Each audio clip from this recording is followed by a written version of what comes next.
Mwiriweho neza nshuti bakunzi ba TV10 mutwembere tubahe ikaze mu makuru yacu mu buryo burambuye n'amakuru mugiye kugezwaho nanjye Detail bakwe mfatanyije n'itsinda rigari ry'abagenzi banje n'amakuru tugiye guhera mu bivugwa mu bubanyi n'amahanga kuri uyu wa kabiri ambasade y'u Rwanda muri Qatar yatangaje ko Minisitiri w'umutekano w'u Rwanda Dr Vincent Biruta yahuye na mugenzi we wa Qatar Sheikh Karim bin Hamad aho bagiranye ibiganiro bitandukanye byagarutse ku mubano ibihugu byombi bifitanye ni mu gihe Minisitiri w'umutekano ari muri Qatar aho yitabiriye inama yiga ku mutekano w'isi irimo kubera muri ico gihugu. Rwanda na Qatar bisangiye icyerekezo kimwe kirimo kurema umubano ushingiye ku bufatanye burimo kugira uruhare mu gukemura ibibazo bihangayikishije isi n'akarere biherereyemo hakimakazwa kandi amahoro n'umutekano iterambere ry'ubukungu guteza imbere ishoramari n'imibereho myiza y'abaturage.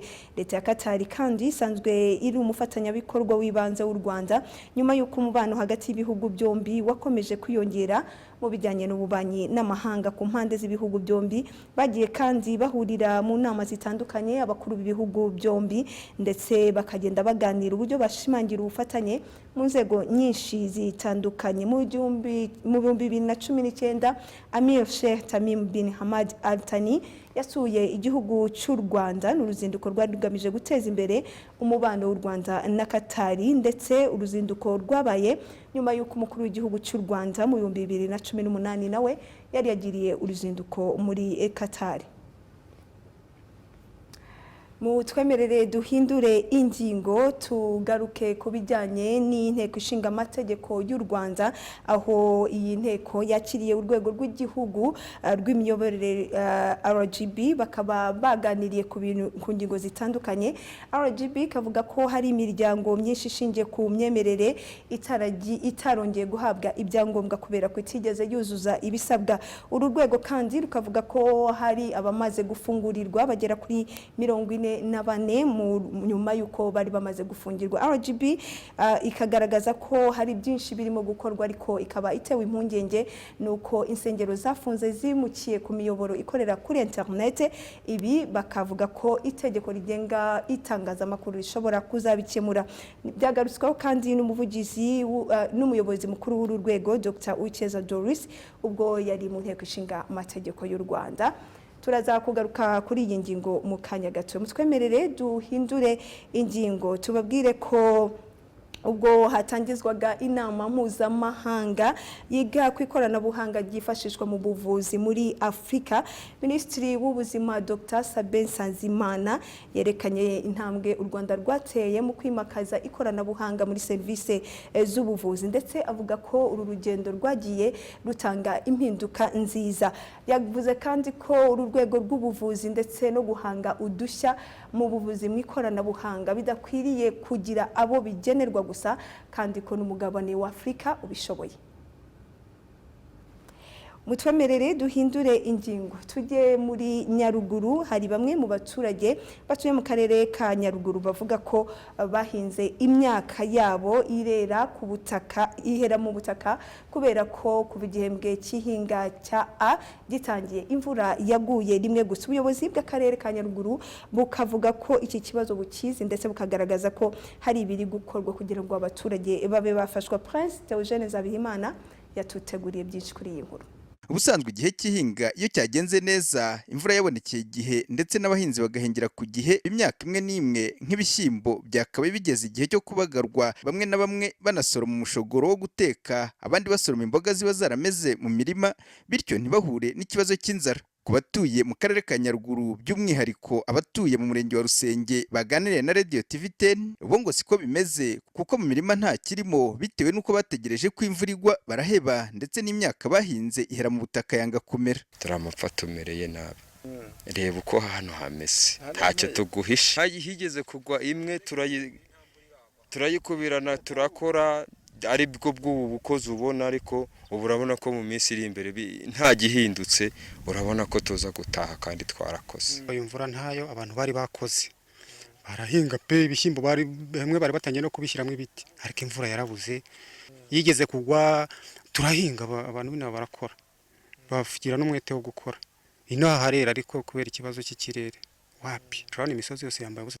Abaturage bavuga ko babonye imvura ishuri imwe gusa bahita batangira guhinga, ariko imyaka ntiyamera ndetse n'aho igerageje kumera itangira kuma, binatuma utari yahinga abategereje ngo imvura ibanze igwe, ibyo bavuga ko bibateye inzara.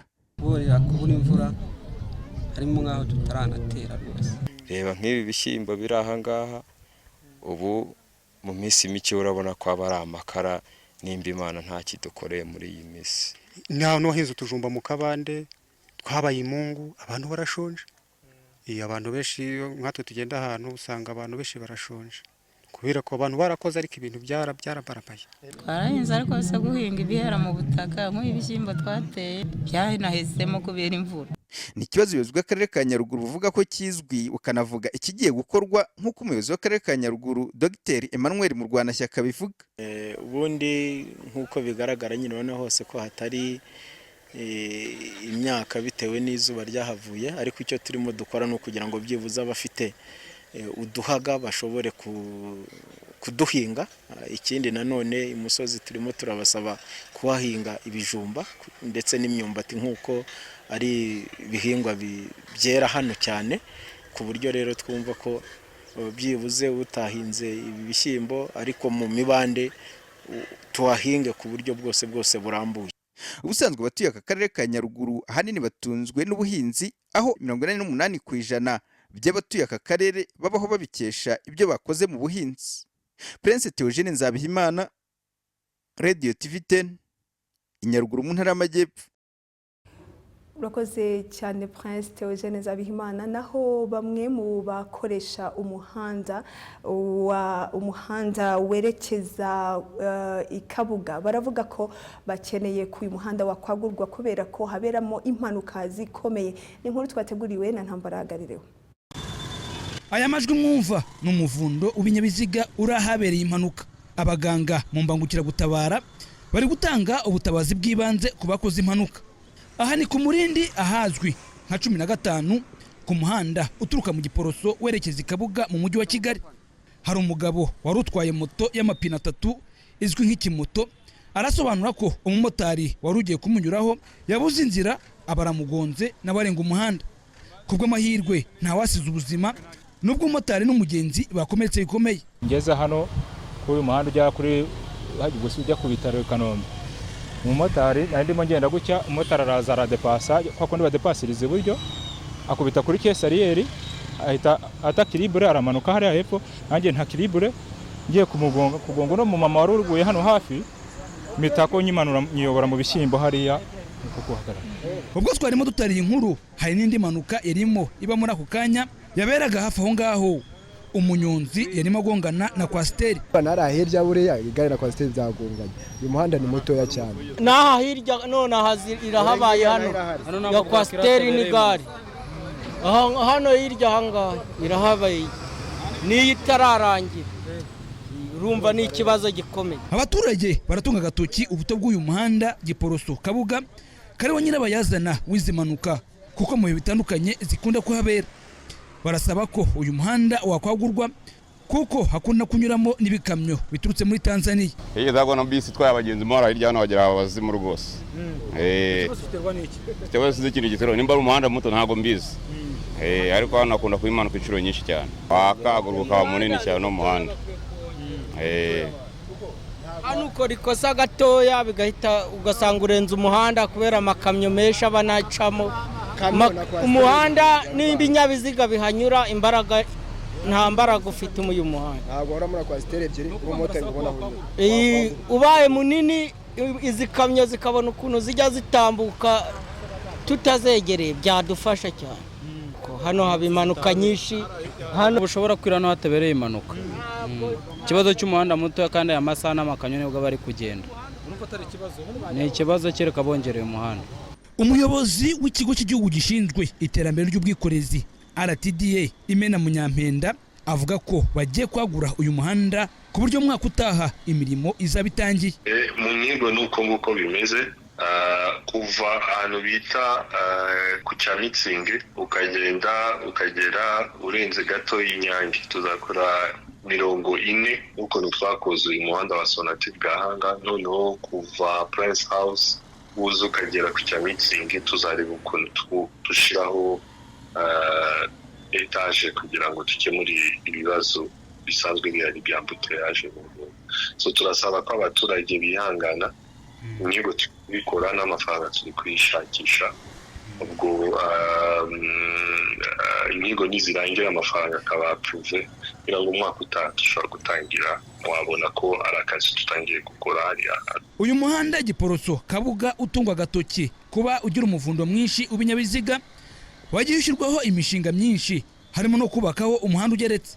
Mu mwaka wa 2019 Ubushinwa bwemereye u Rwanda impano ya miliyoni 42.8 z'amadolari y'abanyamerika, harimo n'igice kigenewe kwagura uyu muhanda uzaturuka Prince House Masaka mu mujyi wa Kigali. Uyu muhanda ufite uburebure bw'ibirometero 10.3 ukazatwara amafaranga abarirwa muri miliyoni 30 z'amadolari. Kugeza ubu imyaka 5 yarishize u Rwanda rugitegereje iyi mpano yo kubaka uyu muhanda rwahawe n'Ubushinwa. Ntambara Garlewo TV10.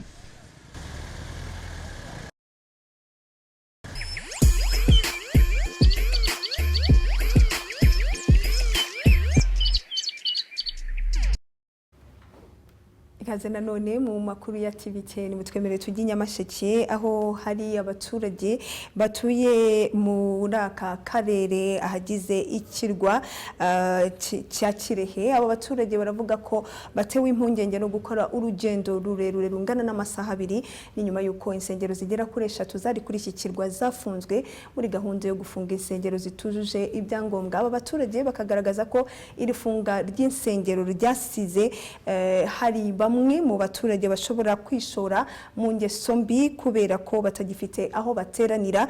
Abaturage bagasaba ko leta hari icyo yakora. Cyakora ku ruhande rwa leta rwo rukavuga ko kuba abaturage badasenga ibi bidakwiriye gutera impungenge. Jean de Dieu Ndayisaba arakomeza. Ubwo bigasaba babandi b'intwari n'ubundi nibo bakomeza kugenda. Ni ku munsi w'Imana, umunsi abakristo begerana n'Imana bigize mu guterana kwera nk'uko babivuga. Mu nzira igana ku kirwa cya Kirehe hari abari gutaha bava gusengera hakuno mu matorero atandukanye. Impamvu yabyo nuko insengero 3 ziri mu rw'Abadventiste mu munsi wa 7 ADPR ndetse n'urwa Methodiste zafunzwe by'agateganyo mu mudugudu wa Kirehe uri hagati mu kiyaga cya Kivu, ariko bikaba bitabuza bamwe gukora ingendo ndende zinabasaba kwishyura amafaranga y'ubwato bajya gusengera kuri. Zose bazifunze. Mu nkatwe urugendo dukora rurenze turi kujya ahantu hitwa mu Kanazi kandi ni kure. Mbo kuva gukire nyine aho dutuye kugera kuri urwo rusengero dusengeraho turi gukoresha amasaha 2 y'urugendo. Ugasenga ukari bukoresha nanda. Ubu twavuye mu rugo saa 10, nabyutse mu rugo saa 12 mpita ngenda kuva mu gitondo ubwo ngiye nataha. Sengera ko Pentegote. Bo nk'ubu ngubu batujyanye kure, ubwo bigasaba babandi b'intwari n'ubundi nibo bakomeza kugenda. Icyakora byumvikana ko atari bose babasha gukora izo ngendo ngo babashe kumva icyo umwuka wera avuga, bityo hakumvikana impungenge zo kuyoba ku batabasha kujyayo. Urusengero rufite icyo rumariye abantu. Iyo umuntu ajya mu rusengero agira ibintu atinya, ariko iyo umuntu atajyayo ibintu byose arabizirura. Ubwo ugasanga abatanywaga inzoga barayinyweye, urugomo rukaba rwinshi, abandi bagakora ibyaha bitandukanye. Ariko si ubu mubona amaturo mukabona nayo kwishyura bari abasare babambutsa. Nyine ni ingorane. Niba umuntu yagendaga atwaye, niba umuntu yavaga mu rusengero atuye 200, ubwo azatura 100 nyine abone namwambutsa. Ariko insengero zifite icyo zitumariye. Shobora kuba nari umusambanyi nkabwira Imana ati Imana mbabarira nakoze ibi, ariko kubera urugendo rurerure hari abantu benshi batabasha kugerayo. Ubu mu rugo navuye ndi umuntu umwe kandi mu rugo twavagayo turi abantu 6. Bivuze ngo hari abantu batagisenga benshi cyane bari kwikikirwa cya Kirehe. Ibitari kure y'ibyo biravugwa na bamwe Radio TV10 yasanze mu isantere yo kuri iki kirwa batabashije kujya gusenga, bavuga ko babitewe no kutabona amafaranga y'ubwato, nabo bagasanga kutabona ahantu ho gusengera ngo bishobora kugira ingaruka ku myitwarire ya bamwe, cyane cyane urubyiruko. Kwambukana amafaranga, essence garahenze. Kudasenga ntibizatuma umva tiye kuba ibyihebe bigiye kuza inda. Umva abakobwa bashiki banjye bajya gutwara inda, Imana yarebeshe mu nsengero. N'abasinzi mugiye kwiyongera cyane, bajya kuba benshi pe. Nizo mpungenge dufite. Ikizima cyacu baduhere umwe basi. Yewe attention. Nukuri uko Imana batufunguriye insengero zacu bazidusubiza tugasenga, abana bagiye kuzapfa rubi ndagapfusha. Badufungurira muri make, ndabadufungura insengero zacu adeperi warangije n'abaporo badufunga abana bacu ibirara abana bose bareba kuza iyo bakama none bagiye kwibirara. Nubwo biruko ariko umuyobozi w'akarere ka Nyamasheke Mupenzi Narcisse wabwiye Radio TV10 ko mu nsengero zo kuri iki kirwa zafunzwe nta na rumwe ba nyirago bari bandika bagaragaza ko buje ibyo basabwe. Avuga ko nk'ubuyobozi nta mpungenge bafite zo kuba abaturage badasenga. Nakubwira ko nta mpungenge kuba abaturage bacu badasengera hariya biduteye, ahubwo kuba basengera ahashobora gushyira ubuzima bwabo mu kaga cyangwa kuba basengera hatemewe nibyo byadutera impungenge zikomeye. Hano mu karere kacu ka Nyamasheke twari dufite insengero zigera kuri 650, izigera kuri 587 zabaye zihagaritswe kugira ngo zuzuze ibisabwa, ndetse hari n'abatangiye ubu twatangiye no kwakira amabaruwa asaba kuzaza kubasura. Amadini ari hariya na rimwe rirandika. Urusengero rwa DPR Radio TV10 yagezeho muri 3 zafunzwe yasanze rufite ibigega bibiri bifata amazi, urukarabiro ndetse n'umurinda nkuba. Abarusengeramo bakavuga ko umwanzuro urufunga ngo bawumenyeshejwe kuri telefone, ndetse ko ngo nta no hageze ngo babwire ibyo bagomba gukosora. Ariko nyibura nk'abantu batuye ku kirwa nyibura bakadufungura n'urusengero rumwe tukajya turuteraniramo nyibura. Radio TV10 mu karere ka Nyamasheke. TV10 Ngendi Jean de Dieu Ndayisaba. Tukiri ku nkuru zijyanye n'imyemerere mutwebere tugaruke mu nteko ishinga amategeko aho urwego rw'igihugu rw'imiyoborere RGB rwavuze ko imiryango myinshi ishingiye ku myemerere itarigeze yongera guhabwa ibyangombwa, ibi bikavana nuko itigeze yuzuza ibisabwa. Uru rwego rukavuga ko hari ibyo basanze bagomba kubanza kwitaho kugira ngo iyi miryango ibashe kuba yakwemererwa. Umuyobozi mukuru wa RGB Dr. Uwicyeza Doris yakaba yabivugiye mu nteko ishinga amategeko y'u Rwanda mu gikorwa cyo kugaragaza ibikorwa byakozwe mu mwaka w'2023-2024 ndetse no kugaragaza ibiteganyijwe gukorwa mu 2024-2025. Yasobanuye ko kandi hamaze gufungura insengero zigera kuri 44 kandi ashimangira ko hari n'insengero zafungiwe zikaba zarimukiye ku ikoranabuhanga, kandi akagaragaza ko byo nta bushobozi babifiteho. Faith-based organizations imiryango ishingiye ku myemerere habaho na gahunda yo kuzifungura. Duhereye kuri gahunda yo kuzifunga nka RGB dufite mu nshingano kuzandika no kureba ko zikurikiza amategeko, ariko habaye assessment yari irimo inzego nyinshi, harimo Minaloc, polisi, inzego z'umutekano.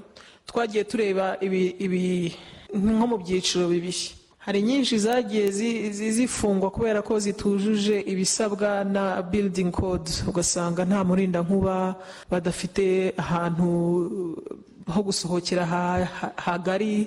Izo nizo zagiye zifungwa. Tukagenda tusanga hari n'izikora zifunguye ariko zitanditse, zidafite ubuzima gatozi, zitemerewe gukora, nazo zagiye zifungwa. Hakaba n'izitarigeze zikurikiza amategeko, hakaba n'izafunzwe kubera ko zahoraga mu makimbirane, bigaragaza ko byabananiye gukomeza muri iyo nshinga, muri uwo mushinga wabo w'imiryango y'imyemerere. Izo zose zagiye zifungwa. Hari izo zafungiwe nk'ubuziranenge bw'imyubakire, bagiye babwirwa ibyo bagomba kuzuza kugira ngo bazongere gufungura. Kuri ubu ngubu hemerewe gufungura eglise zigera kuri 44 kuko zagiye zigaragaza ko zujuje ibisabwa, kandi izo ngizo kandi iyo sesengura assessment irakomeza kuzigenda zuzuza ibisabwa zikagenda zisaba gufungurirwa. Ko hari nyinshi zasabye uburenganzira bw'ubuzima gatozi, icyangombwa cy'ubuzima gatozi, bundi mugazifungira. Hasabye 116 nizo zasabye. Kuri izo ngizo 19 nizo twasanze zifite ibisabwa tukaziha ubuzima gatozi. Izindi rero ushobora gusanga ku rupapuro zujuje ibisabwa, ariko ugasanga noneho zarafungiwe kubera ibibazo bya building code requirements, ko bahita bimukira ku mbuga nkoranyambaga. Abo twafungiye ni iki tubiteganyirizaho? Ntabwo bisanzwe biri mu nshingano za RGB kureba uko social media ikoreshwa n'abantu bwite ku giti cyabo, ariko turizera ko politiki nshya y'itangazamakuru izazitangaho umurongo. naho mu gace tubategurira kihariye ku munyapolitike uyu munsi turaza kugaruka ku rugendo rwa Benjamin Netanyahu muri politike. Uyu ni minisitiri w'intebe wa Israel n'igihugu muri iyi minsi gihanganye n'ibihugu bituranye n'intambara kandi ikomeje gufata iyindi ntera. Denise Mbabazi Mambara yaduteguriye byinshi kuri Benjamin Netanyahu.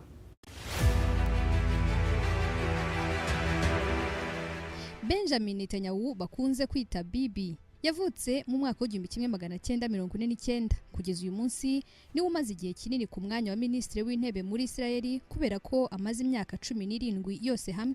Yavukiye mu burengerazuba bwa Yerusalemu mu muryango w'Abayahudi. Umuryango we waje kujya muri Leta Zunze Ubumwe za Amerika gusa agize imyaka 18 we n'umuvandimwe Jonathan Netanyahu basubiye muri Israel ajya mu gisirikare mu mutwe w'ingabo zihariye. Nyuma mu 1972 yasubiye muri Amerika kwiga ibijyanye n'ubugeni mu by'ubwubatsi. Ikinyamakuru Times of Israel kivuga ko muri uwo mwaka yaje gushaka umugore gusa uyu munsi ntibari kumwe ahubwo ari kumwe na Sarah Netanyahu umugore we wa gatatu. Netanyahu yamenyekanye cyane nyuma y'igikorwa cyo kubohora indege yari yashimuswe n'abanyapalestina hari mu kwezi kwa gatandatu 1976 i Entebbe muri Uganda. Kuva ubwo Benjamin Netanyahu yatangiye kugaragara mu ruhame no mu bikorwa bitandukanye bya leta. Mu 1984 yabaye ambasaderi wa Israel mu muryango w'abibumbye gusa akaba inshuti n'abanyamerika. Nyuma mu 1990 yatorewe kuba umuyobozi w'ishyaka rye yinjira mu nteko ishinga amategeko aryo. Nyuma y'imyaka 3 ku bufatanye bwa Amerika, Yitzhak Rabin na Yasser Arafat bashyize umukono ku masezerano y'amahoro n'amasezerano Benjamin Netanyahu atarashyigikiye na gato ndetse byagaragaye nyuma y'uko amusimbuye ku butegetsi kubera ko mu byo yarashyize imbere hatarimo iby'amasezerano y'amahoro uwamubanjirije yarinze asigaho agahanga. Ku batavuga rumwe nawe bamushinja kudashaka amahoro no kutemera ibiganiro n'abanzi ba Israel. Muri iyo myaka ibitero bya Hamas kuri Israel byariyongereye cyane cyane i Tel Aviv ni Yerusalemu. Netanyahu yakunze gushimangira ko igihugu cye kizajya nta na kimwe wageraho uhungabanya umutekano ugaba ibitero n'ibindi bikangisho ahubwo uzabona ibitandukanye. Nuhungabanya umutekano kuri Israel nayo izihorera kandi ibyo bizagusubiza inyuma bisubiza inyuma na gahunda yo kugarura amahoro. Gutengamara ku butegetsi ntibyatinze kugeza mu 2019 ubwo yatangiye gukurikiranwaho ibyaha birimo ruswa no gukoresha ububasha afite mu binyuranyije n'amategeko. Ibyo byashoboraga gushyira iherezo ku rugendo rwe muri politiki. Ni ibihe bitamworoheye kugeza n'uyu munsi kubera ko uretse kwitaba urukiko ngo yisobanure, ibihumbi n'ibihumbi by'abaturage bagiye mu myigaragambyo bamusaba kuva ku buyobozi. Netanyahu yabaye minisitiri w'intebe wa mbere wajyanywe mu rukiko ari mu nshingano. Icyakora ibyo byatewe n'uko ibyaha akurikiranyweho n'uyu munsi bavuga ko yabikoze atarahabwa izo nshingano. Nawe ubwe yaje gusaba ubudahangarwa nk'umuyobozi biranga bibi by'ubusa. Vuba aha ku itariki ya 7 Ukwakira 2023 ubwo Hamas yagabaga ibitero ku butaka bwa Israel ndetse igashimuta abaturage byongeye kuzamura uburakari. Bamwe bakavuga ko ari uburangare bwe no gusuzugura ikibazo cya Palestine aho kugishakira igisubizo kirambye. Nyuma y'ibyo yatangiye gukora ibishoboka byose ngarandura umutwe wa Hamas. Benjamin Netanyahu: abaturage ba Israel ubu twatangiye ndabisubiramo ubu nibwo dutangiye gukuraho Hamas. Amashusho mubona yaho twashenye n'uburyo Hamas yakwiye imishwaro muri Gaza, ibyo ni intangiriro. Tumaze gukuraho amagana n'amagana y'ibyihebe ariko ntabwo tuzahagarara. Narabivuze ko ahantu hose Hamas ikorera tuzaharimbura. Ku butegetsi bwe nibwo hishwe abayobozi mu mitwe ya Hamas na Hezbollah bahanganye. Abo barimo Yahya Sinwar ufatwa nk'umucurabwenge w'ibitero bya Hamas kuri Israel byo mu Kwakira umwaka ushize. Hari kandi Hassan Nasrallah wari umuyobozi wa Hezbollah, umutwe uterwa inkunga na Iran wo muri Liban. Hishwe kandi Ismail Haniyeh wari umuyobozi mu bya politike muri Hamas. Ibihugu n'imiryango itandukanye batangiye gushinja Netanyahu kwica abasivile muri Gaza, ariko we ntiyahwemye kubihakana ahubwo akabishinja Hamas. Ku bwacu Hamas niyo ikwiye kubazwa abasivile bari kugirwaho ingaruka n'ibiri kuba, bari kubagira urwitwazo, ariko twe dushaka kubatabara. Netanyahu isi yose ikomeje kumuhanga amaso nk'ufite urufunguzo rwo guhagarika intambara ikomeje gukwira mu burasirazuba bwo hagati. Ni intambara kandi ikomeje kugira ingaruka ku batuye isi. Denise Mbabazi Mpambara, TV10. Tukino mu bivugwa hanze imipaka y'u Rwanda umuryango mpuzamahanga urengera uburenganzira bwa muntu Human Rights Watch washize hagaragara raporo igaragaza ko ubutegetsi bwa Burkina Faso bwagize uruhare mu rupfu rw'abaturage bayo bagera kuri 133 hamwe n'ibindi bivugwa hanze imipaka y'u Rwanda. Asumani Twahirwa. Urakoze cyane Dita. Amakuru arimo avugwa hanze imbibi z'u Rwanda tugiye kuyahera muri Sudani. Umuyobozi w'umuryango mpuzamahanga wita kubimukira AMIPOP yatangaje ko abantu bagera kuri miliyoni 14 aribo bamaze gukurwa mu byabo n'intambara imaze umwaka n'amezi asaga 6 ihanganishije igisirikare cya leta ya Sudani n'umutwe wa Rapid Support Forces. Aba barimo abatataniye imbere mu gihugu bagera kuri miliyoni 11 ndetse n'abambutse imipaka bahungira mu bindi bihugu babarirwa muri miliyoni 3 n'ibihumbi 100. Kuva mu kwezi gushize kwa 9 abagera ku bihumbi 200 nibo bamaze gukurwa mu byabo n'iyi ntambara imaze hafi umwaka n'amezi 6.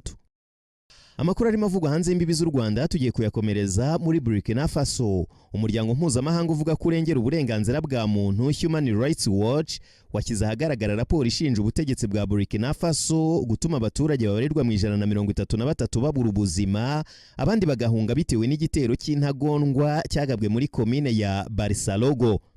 Iyi raporo yashyizwe ahagaragara kuri uyu wa kabiri iravuga ko nyuma y'iki gitero cyagabwe mu ntango z'uyu mwaka leta ya Burkina Faso kugira ngo igire iki bikoraho ahubwo yashyize ubuzima bw'abaturage mu kangaratete ibizeza ko aho bari barinzwe kugera ubwo bahiciwe.